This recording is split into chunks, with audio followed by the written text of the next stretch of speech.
I love that. Everyone, welcome. We've got a really good one to you. He's my friend, Cory out of Chicago. He's got a team, brokerage, and a very famous son now, apparently. Way cooler than me. That's what I tell growing, everybody. growing. Yeah. So you want me like to introduce myself then, Tristan, here as well? Yeah, go ahead, man, because we've got a great topic that the first time I talked to you on this for our coaching organization, everyone was like, whoa, we need to do this specific thing. And you've got it down. So yeah, introduce yourself and we'll get started. Well, hello, everyone. I'm Cory Tanzer. I'm the founder of the Cory Tanzer Group. I own my own brokerage here in Chicago. It's called Option Premier. So I do have people on my team that work for me, and then I have my brokerage. If you're at my brokerage, you're not required to work for me. So who I am is I started in real estate now 10 years ago.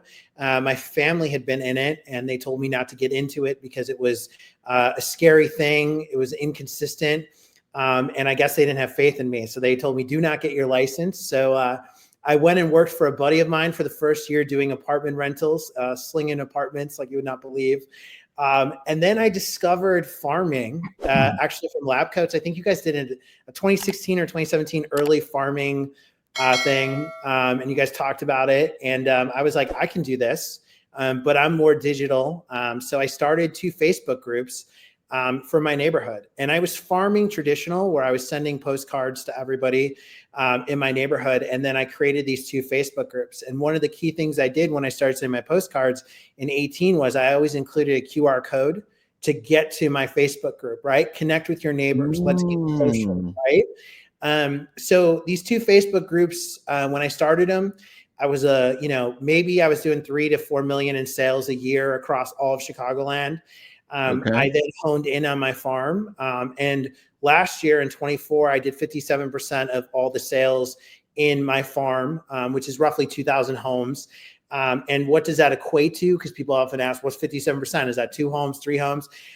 So that's, just so you guys know, that's 64 deals for roughly $20 million. So nothing small, right? This year, we're still on pace to be above 50%.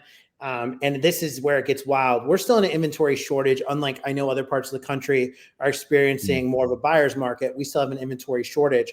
So of the townhomes, there's 227 townhomes I farm to in this development. There have been 5 that have sold year to date. I've sold 4 of the 5. I currently have 2 listed, and I have the buyer on 1 of them as well. So I am the listing and buyer's agent of my team. So by the middle of July, we will have sold basically 6 of the 7 townhomes in the development that sold. So what is that? 80 some percent, 80, whatever it is. And then the condos we farm, which there's 917 condos in that development. Year to date, we've closed 17 condos in there. We have 13 pending of the 19 on the market. So complete domination in those 2 markets. And a lot of times when people don't go with me, I'm totally okay with that. I end up getting the listing later. And what makes our success is really these 2 Facebook groups I created. Marketing through that keeps it going. So, there's a lot to it, and I could spend hours on this with you guys, but I'll do some high level overview for you guys. But number one thing I'll just tell you right off the bat, Tristan, is consistency. Right? I'm not always posting real estate things. I'm commenting. I'm being a local expert, right? And then number 2 is my raving fans rave about me in the group. Anytime anyone is willing to post in the group, they always post and say, Cory did a great job for us. And that gets us more business. At the end of the day, when your neighbors encourage a local realtor and say it was a fantastic experience, your other neighbors think about it.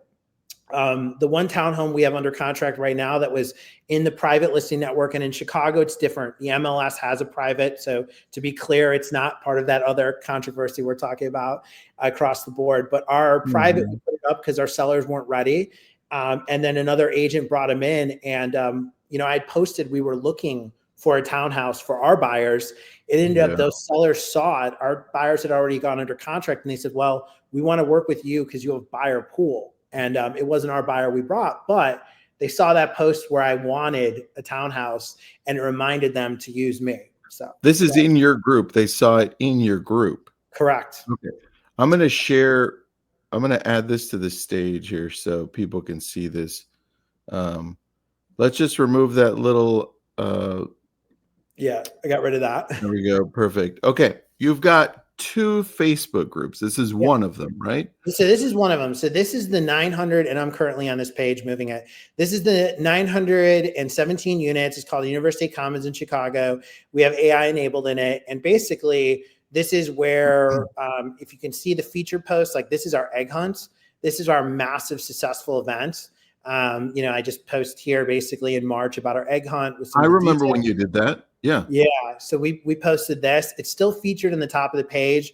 It has our logo. It has this is my group. This is our company, and it has all the sponsors of it. Right. So share this. And, these are emailed out as well because we have an email list, and we've partnered with the HOA to really get momentum. So what's really great is like this flyer you see here.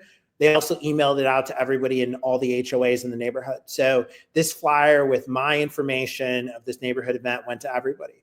The other thing that I always bring up is like you can see a neighbor's posting about looking for suitcase. This is my listing that we have an open house on this weekend. So people ask me all the time, how often do you post? The answer to that is I don't post more than once a week about real estate.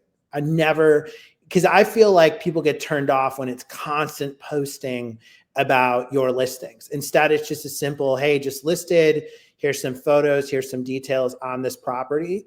I typically post every Friday when we have open houses in the development.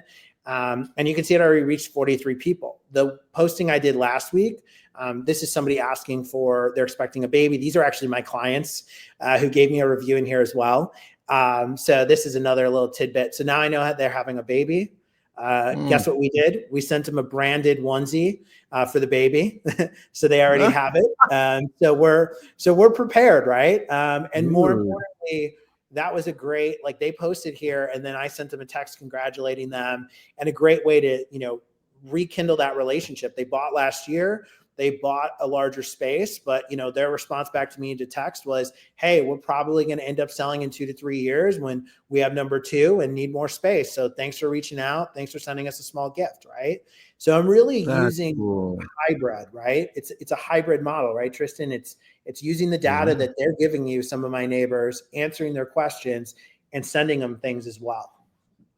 Okay. Talk to me about how you get them in here, because a lot of people want to start these groups, but they don't know how to start it. So how did you get this going? So a couple of things. Number one, like I said, when I started them, I started doing flyers consistently. So I want to be clear on this. You need to consistently mail to a farm if you're doing traditional farming at least once a month, or you will not get results, right? You get thrown out, you get tossed out. So I did consistent, let's get, here's a new listing, or, we're looking for this, but I had a let's get social, connect with your neighbors. Number 2, and this is really key, at our open houses in the neighborhood, we have information about the Facebook group, right? So prospective buyers always try to join our Facebook group. And then I just send them a simple message saying it's for residents only. Once you purchase, we'll gladly let you in, but it's a connection for the neighbors, right? Number 3, in addition to that, we also do at every single event, we remind their neighbors to connect with their neighbors. So like at the Easter egg hunt, when we handed out flyers, other things, not about real estate, right? Yeah. Right. Thanking our partners, thanking everything else. We included, if you guys haven't joined the Facebook group, connect. My other secret hack that I love is when somebody buys in the development, even when they don't buy with us, we send them a welcome letter saying, hey, I'm Cory Tanzer. I'm one of your neighbors. We'd love you to connect on our social media. Our social media are this group and this group for the neighborhood. If you're looking for restaurant reviews, you're looking for where to send your kids to school, local events happening, this is the place to go. And that draws people in. And, I do purge the group, to be clear. Like if you've sold your unit, I'm taking you out of the group, because we want people that actively live here. Even though some of them are my raving fans, it's more important to me to have people that actually live here who can speak about current things that need to happen. Dude, I love this. Okay, you've got 2 groups. How did Correct. you decide? I have other questions too. I wrote them down. I have a ton of questions for you. How did you decide on 2 groups only and not like 5? Because you could keep going. Well, so for you guys at home, the University Village one encompasses 31 HOAs. Okay, so there's 31 HOAs in that because a lot of them are like 3-unit, 6-unit buildings, right? There's 6-unit condos, 3-unit condos. And then there's the townhomes there and there, the 227 that are part of it. I chose to go for a bigger area for that because it didn't make sense because let's say there's a 3-unit or 6-unit building. You're not going to get more than one of those neighbors on the page to begin with. So I said, why am I going to talk to myself and I don't own it, right? So my approach was, I'm going to go after the big one, which was University Commons, which had 917 units. I'm going to go after that, right? If I can get close to, 500 people, that's going to probably represent roughly 300 to 400 units because we know some people are going to be doubled up, right? Husband, wife, couple, partner, whatever. But I knew that neighbors talk, right? So some people are on social media, some people don't want to be in it, but neighbors talk. So I knew that if I had a positive reputation in that 917 unit development, neighbors would recommend me, right? So for example, one of my buyers put in there how great of an experience it was, how they loved working with me. And then 3 years later, they sold their unit and they recommended me again. I got all of their neighbors in the row. So I got 3 other listings out of it because they weren't in the social media group, but they screenshot and sent it to their neighbors and said, hey, Cory was amazing. I wanted to give you honest feedback on him. Like if you're thinking about hiring anyone, he's the only guy to go with because they show every list. They attend every showing of the listing. They know everything about it. They're able to handle objections right on the spot. And it was funny with them because they had cameras in the unit. So she really got to see how I handle objections when people were like, oh, well, I don't like this about it. I don't like that. Well, there's 917 units and I was able to break down how this unit was like many of the other units. So if your objection is the finishes, these are your choices in the development unless you update it. So, being an expert versus where nobody shows up, someone saying, I don't like the countertops, they just automatically kill that place, not realizing that there's benefits to being in that unit. It's close to the elevator, it's close to the gym, it's et cetera, all of that. So that's how I divided it and really focused on the 2 because I knew the 917 for University Commons was going to be those owners. And then I don't use Nextdoor. That's a great question. I do not use it. People have asked me that in the past. And then University Village, I knew that there was another between condos, townhomes, and single families. I knew there was roughly another 800 opportunities. So that's why I say it's 2,000 people I'm farming to, or 2,000 homes. I put them there and grouped them together. I also know just from a turnover perspective, and I think this is a big miss with agents.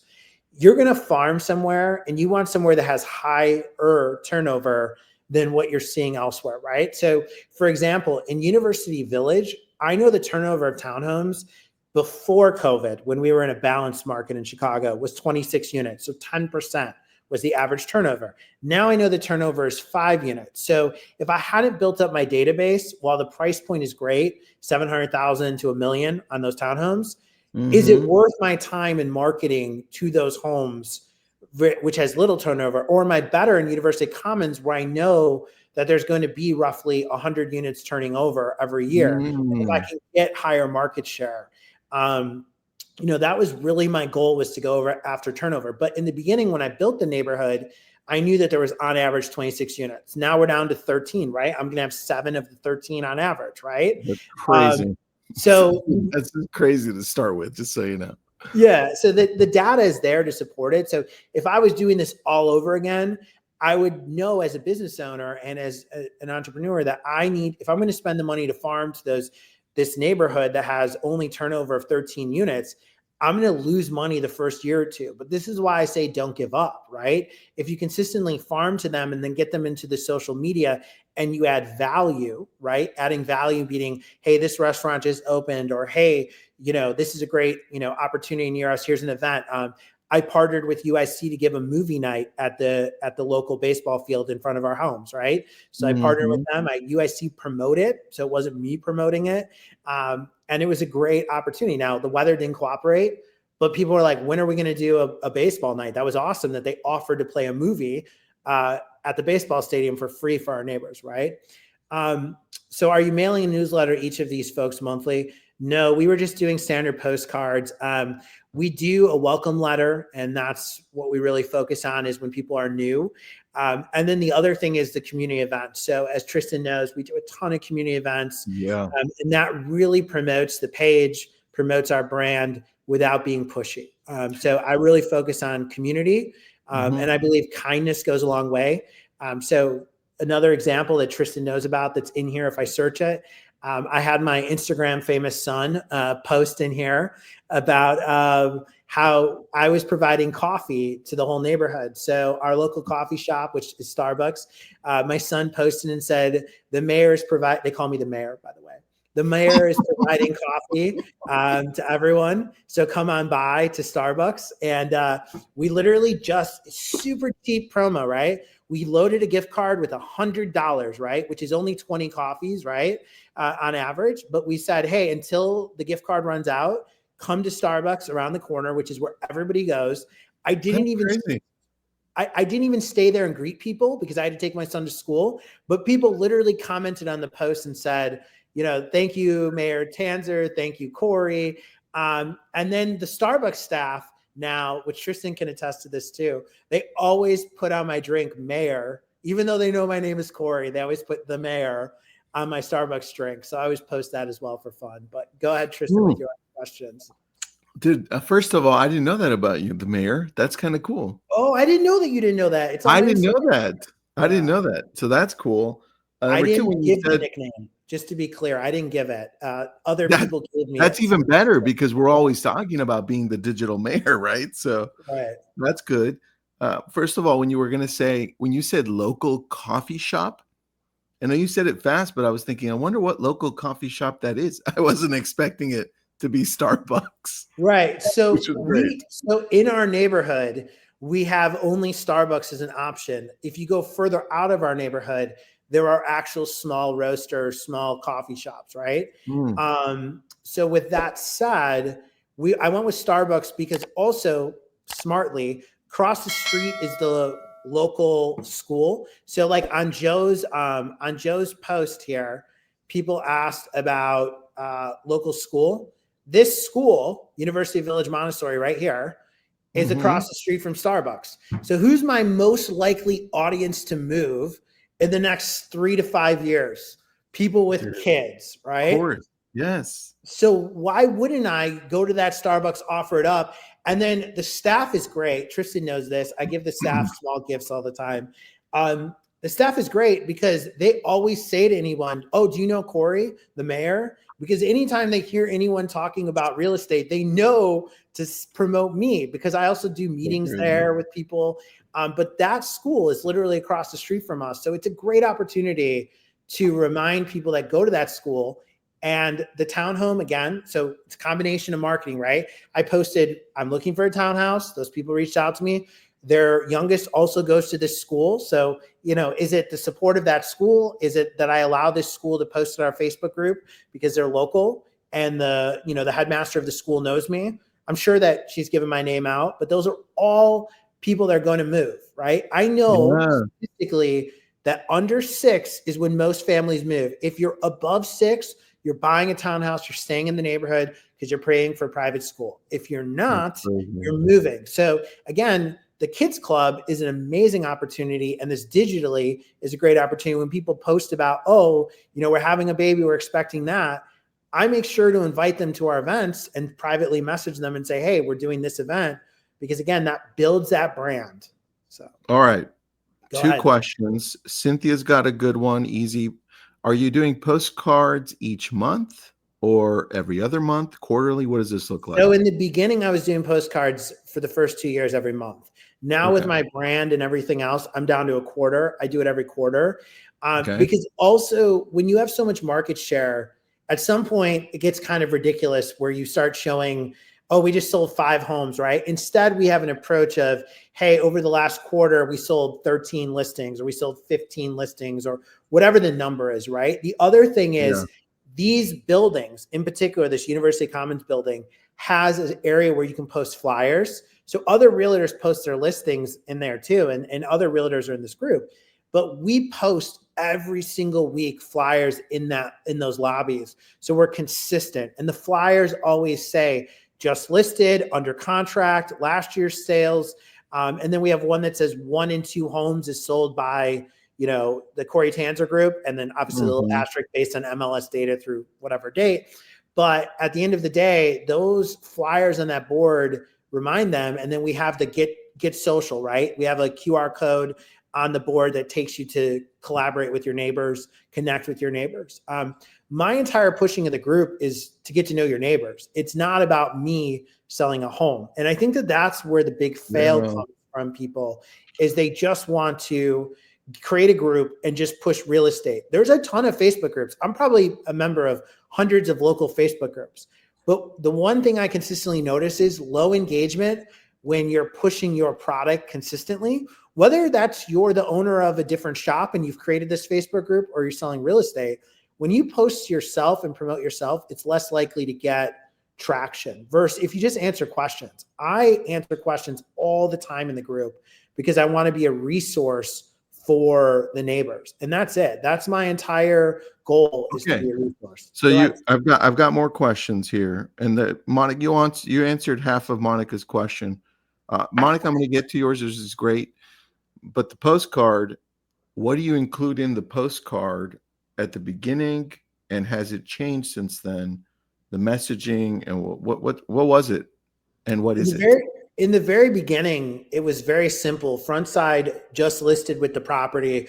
Backside, connect to your neighbors, join the Facebook group for University Commons, University Village, connect to your neighbors.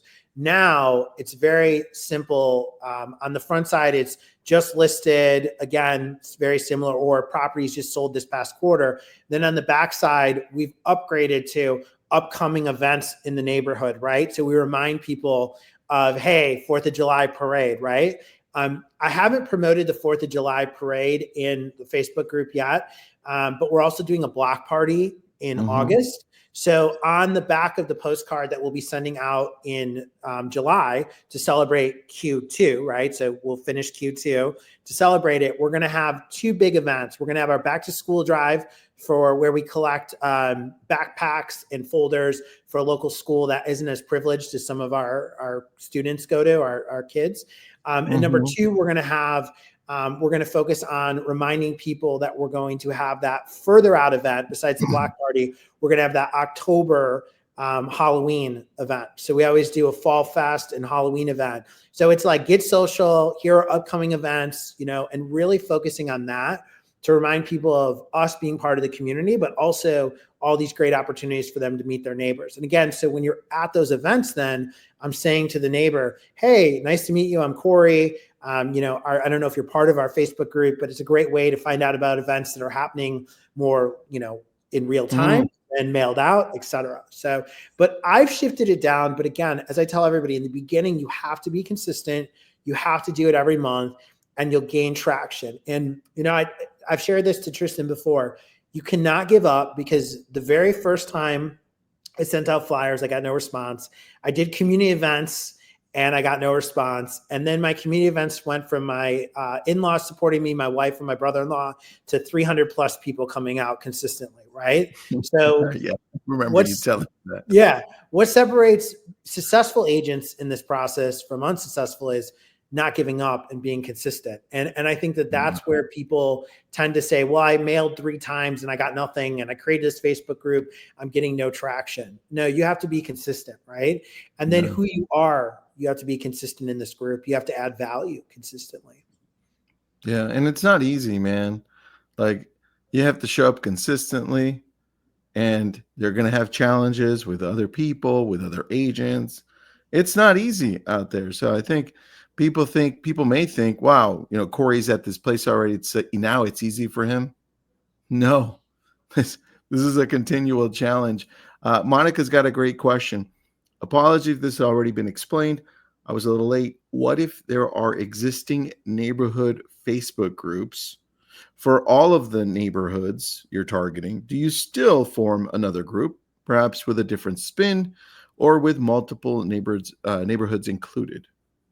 So I think it depends on what you want to accomplish out of it. If you have no way to be the gatekeeper in that other group, if you cannot become an admin, there's going to be very little value for you because you're going to, if the admin doesn't like you, they're going to delete your posts. They're going to boot your posts, right? So I think personally, I would come from a sense of community and find out what those groups are lacking. Because like there's another group that was for University Village and it was lacking community. It was lacking actual value. It was more of complaints. And people don't want to join a group to complain. They want to join a group to meet their neighbors and to find value, right? So if you can figure out where the gap is in your current group, I'd create another one and I would say, hey, this one's focused on community or this one's focused on this to really bring people together. And then you can sprinkle in your real estate because there's so much great things I know you guys are doing out there. I see it in lab coat agents, what people are doing. It's just a matter of sharing it with others and coming from a place of genuine care. I think too often, again, everyone looks at how great I am, right? Well, if you invite your past clients into that group and you start having them really share how great you are, it says a lot more coming from others than coming from you. Think about like the Facebook group you're part of right now, that's your local town. When somebody says, I need a realtor, and then 8,000 people comment on it. And think about who gets hired out of that. It's usually the person that other people recommend, not the agent that says, I'm a local realtor, use me, right? Yeah, I have true. never seen that agent get that because the top agent's not going to post themselves and say, look at me, use me, I'm number one. They're going to expect that their clients that are in that are going to recommend them. And so I would definitely say that. Yep, I agree. Cynthia's got that question there. By the way, Cynthia, as Cory's reading it, thank you for asking great questions, Cynthia. You're very engaged, and I appreciate that. Cory, what do you do with video? So the only videos I ever post in here are if we have a really unique listing that's awesome that we want to share, or community event recaps. So the Easter egg hunt gets posted in here, 4th of July, Fall Fest, all of that. I don't post any other videos because I tend to find that what would the video be that I'm promoting, right? If it's a local business, for a while, we did these awesome Won't You Be My Neighbor, which Tristan knows about as well. I do know that one. Yep. Yeah. So these awesome Won't You Be My Neighbor. And basically what Won't You Be My Neighbor is I took all my past clients that were willing to do it and they got on video and we did an intro of who they are. We asked 5 basic questions: who you are, why do you like living in University Village, what's something unique about you? And we had all these clients get up there, not testimonial to me, right? It wasn't a testimonial to Cory Tanzer. It's a testimonial to why they love living in University Village and a little bit about them. So the intent of that was to connect neighbors to neighbors. The other thing that I took another level to then is I did the mailman, I did the UPS man, I did the garbage man. The people that run our neighborhood were the people that I really connected with, right? Because, every little kid looks at the garbage man as their hero usually, right? At some point in their life, right? Yeah. So it's much growing up. Yeah. So it's much easier when I was like, hey, Alex, can you do a video? And he was like, yeah, sure. And then people knew who he was right then from there. Or Rocky, our mailman as well. So those things are John, the UPS man. All those videos helped. And then we're a little different because we're in the background of UIC. So I also interviewed people at UIC, the chancellor. That gave me credibility, right? Cory could get an interview with the chancellor. I did videos with the aldermanic candidates because in Chicago we have aldermen. So I had them do videos and I asked the same 10 questions to them that were specific to my neighborhood and gave their answers. No political commentary, just posted it and said, here's the same questions to the aldermanic candidates for you guys to, review. And so you're informed. Again, I wasn't picking a side in the debate. I was basically sharing who they were so our neighbors could be informed. And again, people said, oh, you're an expert. And how did you get the aldermanic candidates to agree to do a video with you? How'd you get the chancellor, right? Those are the questions people ask. So go ahead, Tristan. Did you just reach out to them? Yeah, it's really simple. I just literally called them and asked. And then the chancellor, I said, listen, your vision, because I read all about what his vision was, and it was connecting UIC to Chicago. I said, what better way to connect UIC than to connect with your neighbors? That's the whole goal, right? So if we connect with our neighbors and you do these videos with me, it's going to make it a lot easier for us to connect and be able to come together, and he was on board with it. And then we did quarterly videos with him the entire time he was here. So it was a really great way to connect and build it. So, all right, Cory, last question for you, because people want to know where they start. You're in the middle of it. Like, you're building this, right? But if we were starting from the beginning, how would we approach this? What do we do first so that it works better, besides being consistent? What do we be consistent on? Right. I think it's going to be however you choose to get your message out. So if that's, you choose to get your message out by sending postcards, or you choose to get your message out because you already have a decent amount of listings in the neighborhood, and it's, mailing out, getting social with your neighbors, whatever that looks like, right? I still remember when I started in real estate, I sent a letter introducing myself to every one of my neighbors. At that time, I lived in University Commons, the 917 unit building. I wrote a personal letter saying, hey, I'm Cory. Just want to introduce myself.